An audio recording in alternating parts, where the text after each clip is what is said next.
Everybody's patient in the cold. Okay. Good afternoon, everyone. Thank you very much for joining us. Nous sommes ici aujourd'hui. On a passé quelques heures avec l'équipe ici au port d'entrée pour apprendre encore plus de ce qui se passe avec l'équipe qui gère notre service frontalier, la coopération entre le service frontalier avec la GRC, qui sont ici avec nous aujourd'hui.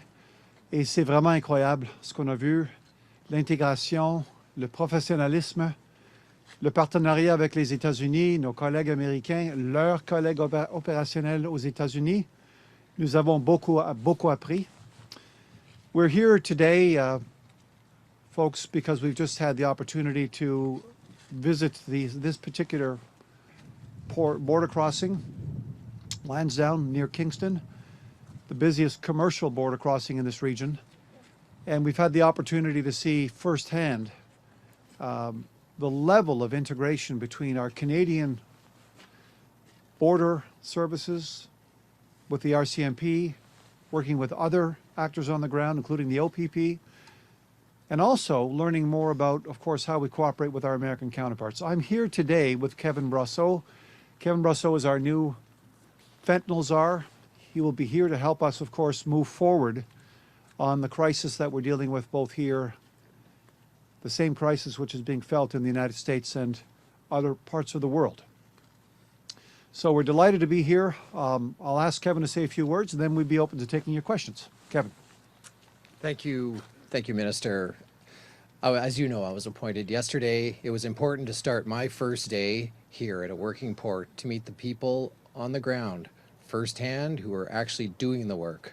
So I've met many RCMP, CBSA officers, and as the Minister said, the integration and cooperation, which is key and will be a fundamental element of my job moving forward. I look forward to rolling up my sleeves and getting to work. Merci. Thank you. Okay. What do you think that you can actually achieve with this new position to make Trump happy by March 4th? Listen, the plan working with Mr. Brosseau and the team that he's building now, and the benefit of having Kevin Brosseau in this job is that he's hitting the ground running with extensive experience, frontline RCMP policing, intelligence work, security work, Canada-US relationship. We intend to move forward. We have a strong northern border. We're going to make it stronger. We've been working on this now for several years. Now we're bringing forward new measures to bear. We'll have a lot more to say about that. Mr. Brosseau is going to play a pivotal role in helping to integrate all of the factors at play as we wrestle this fentanyl crisis to the ground. Remember that this is a public health issue.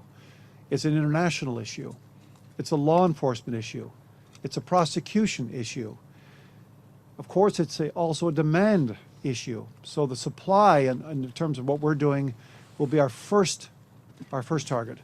Mr. Brosseau will help pull together, I think, the team that will give us the next practical steps that we can take to continue to make progress. Can you take that in French as well for my RADCAN colleagues, please?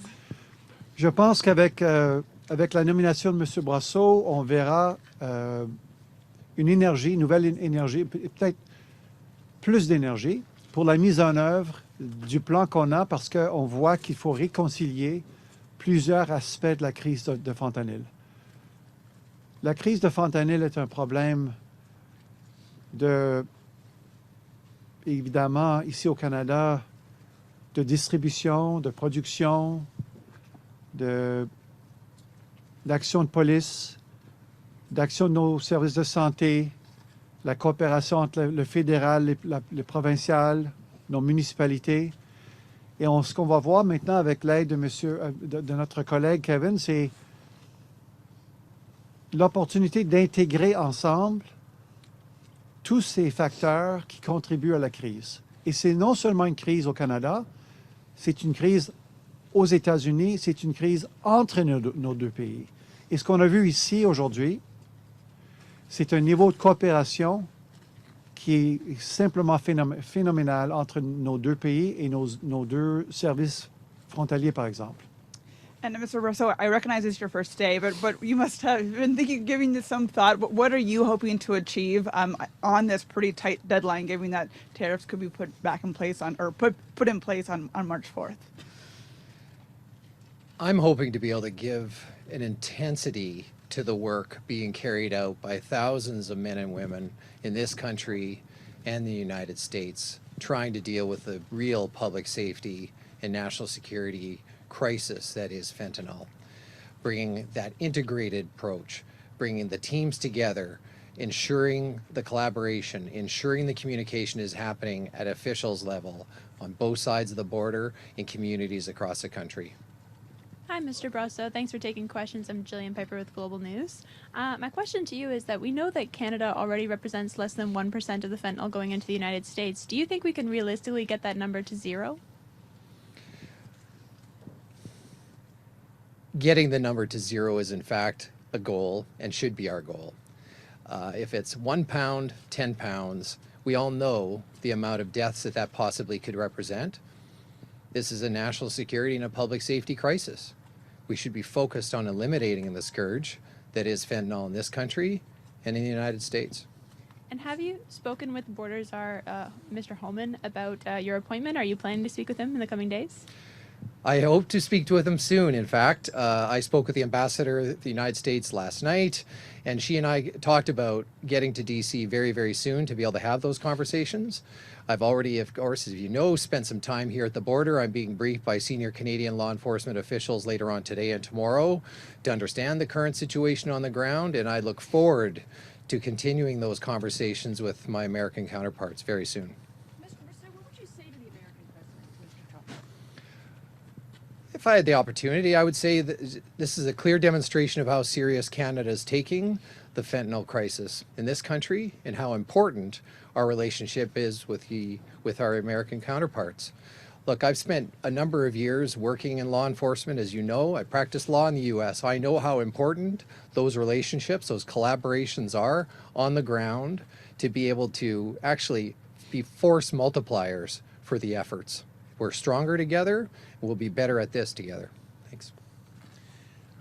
I just had a question about the title. Why are we going with czar? Listen, the focus here is on demonstrating the level of seriousness that we're now putting forward through this appointment, through Kevin's appointment, to reconcile all of these different factors that are at play. This is not just a Canadian challenge. This is a Canadian and an American challenge. We are connected at the hip. This is part and parcel of the relationship that we've managed well for 150 years. We have an obligation to continue to make that work. There's a reason why the border is still the longest undefended border in the world, and we intend to keep it that way. 400,000 people a day cross that border, $3.25 billion a day in trade. There's a lot at stake for our peoples in the United States and in Canada. There is a way to find our way forward here. I think that the administration knows this. I think it's going to take cool heads and a disciplined approach to find our way forward. I'm convinced we're going to find our way forward. I think the work that our new fentanyl czar is going to be performing is going to help placate any concerns. It's going to show the level of cooperation we already have between our countries. It's going to show the level of integration. We just saw it here in the border. These folks here at CBSA and the RCMP are working with their American counterparts every single day. We should jealously guard this border. We should, of course, make it strong, make it stronger, but we should jealously guard the fact that we have this wonderful relationship. Our largest trading partner, our immediate neighbor, our greatest ally. This is what we're working towards. Ultimately, it's important for both Canadians and Americans to realize this. The best outcome is not to have tariffs on either of our economies. We think there's a win-win that's in place. We think there's a win-win that can be had. But if we enter into a tariff dispute, we see this as a lose-lose proposition for both our peoples. And so today we're here to visit this particular crossing with Kevin Brosseau to indicate clearly to the Canadian and American people, we understand this relationship. We understand what's at stake. There's a real opportunity for us to continue to flourish together. That's what we're trying to do. I did have a question for Mr. Brosseau as well. Just wondering whether or not you've been given any directive in terms of tangible goals here in the short or medium term. What are you hoping to achieve? Is there anything tangible there that you can share with us? Yeah, and I'll communicate more with that over the course of the next few days. My mandate is clear: to be able to bring people together, to integrate the work, and produce results. So I guess I'd say it is day one, but stay tuned. I hope to be able to demonstrate and show that, the tangibility of that work. Hey there, David Baxter with the Canadian Press. My questions are for Minister McGuinty. We've seen, of course, this executive order. It talks about border security. It talks about the fentanyl crisis. But everything Donald Trump has said about these tariffs points to this is an economic game he's playing. He's talked about banks. Even in his statement, he says he wants to negotiate a final economic deal with Canada before March 4th to try to stave off these tariffs. Can you really trust him to negotiate in good faith when on paper this is about the border, but everything the president says this isn't about the border, it's about economics? What we're doing here today is what we'll be doing tomorrow, what we did yesterday, which is to continue to strengthen our border. We need to do this in part because our largest ally, our neighbor, our largest trading partner, has indicated some concerns. And so we are investing both for Canadians and for the relationship we have with our most trusted ally. We're going to proceed as we always have with good faith and goodwill. There's progress to be made. I will say this about any discussion that goes any further around this question of 51st state. And I think Canadians want to be quite clear about this. Canada is an independent and sovereign country, and it has been for 150 plus years. It will remain so. That's just not up for discussion. So we're moving forward now to remind ourselves, remind our American colleagues and neighbors, there's a lot at stake here. There's a win-win scenario. There's a pathway for us to find our way forward, and that's exactly what we're doing. Yeah, just last week at the Canada-U.S. summit, the Prime Minister was telling the crowd that, he does see the Festival State comments as being real and that Trump is interested in Canada's critical minerals. Have you spoken with CSIS at all about the potential threat that the states could pose to Canada's critical minerals and our sovereignty by association? Briefings of that nature, you would imagine, remain confidential. The question of whether Canada is paying attention to what's coming from the new administration, the answer to that, of course, is yes, we're paying attention. But we're also moving forward, maybe to pick up on a question that was asked a moment ago about what progress we're making. We've just announced a $200 million investment in further intelligence gathering capacity. We've just announced we're going to be making criminal cartels in this country effectively terrorist organizations under the criminal code so we can follow their money and disrupt money flows and find out how they're money laundering. We're moving forward on a series of other measures that will again strengthen our border, strengthen the fight against the scourge and the tragedy of fentanyl, and work in collaboration with our American partners. This is what's at stake, our future together. It is our future together that will propel us forward with profitability, with stability, with security. I met with Tom Homan at in Washington only 10 days ago, and he likes to repeat that border security is national security. We understand that in Canada. Border security for Canada is also national security. And so we're going to proceed forward in managing this relationship the way we always have, with a successful outcome for Canadians and Americans. Yeah. And just one last question on my end quickly.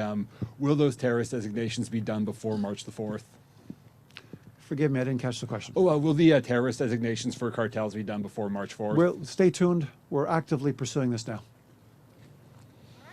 Okay? Thank you very much, everybody. Thank you.